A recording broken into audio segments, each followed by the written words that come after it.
पनवेल महापालिका क्षेत्रातील mobile tower आणि दूरसंचार नेटवर्कवरील मालमत्ता कर माफीचा प्रस्ताव महासभेत नामंजूर करण्यात आला आहे।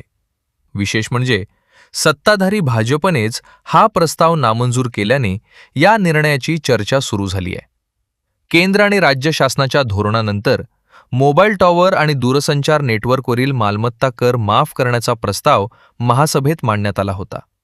मात्र मोबाईल टॉवर कंपन्या या व्यावसायिक स्वरूपात काम करत असल्याने त्यांचा मालमत्ता कर माफ करणे योग्य ठरणार नाही अशी भूमिका महापौर नितीन पाटील यांनी घेतली।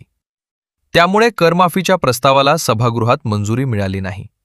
दरम्यान मोबाईल टॉवर कंपन्यांकडे पनवेल महापालिकेचा तब्बल 67 कोटी रुपयांचा मालमत्ता कर थकीत असल्याची माहिती समोर आली आहे। एवढ्या मोठ्या प्रमाणात कर थकीत असताना कंपन्यांना करमाफी देण्याचा प्रस्ताव का आणण्यात आला असा प्रश्नही या निमित्ताने उपस्थित झाला आहे।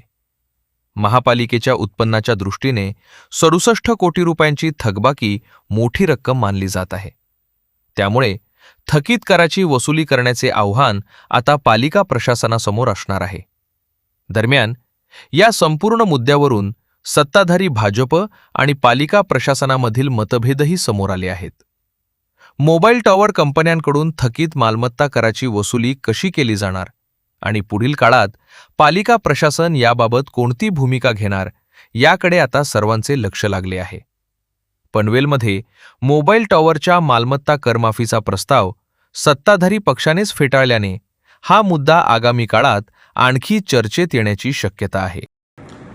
मोबाईल टॉवरचा कर रद्द करण्यासंदर्भात केंद्र शासनाने जे 1 जानेवारी 2025 पासूनचा जो आदेश काढलेला आहे त्याला आम्ही महासभेत विषय घेऊन आम्ही तो रद्द केलेला आहे। याचं सर्वात महत्त्वाचं कारण म्हणजे विषय न घेता तो तसाच पेंडिंग ठेवला तर तो डीम पास होतो, त्यामुळे आम्ही तो रद्द केलेला आहे। आणि सर्व सत्ताधारी पक्षाचे नगरसेवक असो विरोधी पक्ष यांनी जो मुद्दा उपस्थित केलेला आहे की 31 डिसेंबर 2024 पर्यंत 67 कोटीची थकबाकी आहे, त्यामुळे ही 67 कोटीची थकबाकी प्रशासनाने आत्तापर्यंत का वसूल केली नाही, त्याची काय कारणं, त्याच्या किती नोटिसा तुम्ही मोबाईल ह्या कंपन्यांना दिलेल्या आहेत याची माहिती आणि याच्याबद्दलची चर्चा अतिशय चांगली झालेली आहे। त्यामुळे ह्या मोबाईल कंपन्यांचा जो थकीत कर आहे हा प्रशासनाने लवकरात लवकर वसूल करण्याच्या दृष्टिकोनातून मी आदेश महासभेमध्ये दिलेले आहेत। महासभेमध्ये स्थानिक स्वराज्य संस्थेमध्ये महासभेला अधिकार असतात, त्या महासभेच्या अधिकारामध्ये आम्ही आमच्या अधिकारात जो रद्द करण्याचा ठराव केलेला आहे हा ठराव आम्ही शासनाकडे पाठवून देऊ। त्यावर काय निर्णय येतो याची आम्ही वाट बघू, पण आम्ही कडाडून विरोध केलेला आहे। त्याच्या संबंधी कायदेशीर प्रक्रिया काय असेल याची सुद्धा मी माहिती घेऊन त्याप्रमाणे आम्ही लागू, कारण ह्या कंपन्या ह्या व्यवसाय करतात त्यामुळे त्यांचा कर माफ होणं हे योग्य नाही, हे याच्यामध्ये कुठलंही राजकारण आणू नये हे सगळ्या सभागृहाचं मत आहे, त्या दृष्टीने आम्ही ठराव केलेला आहे।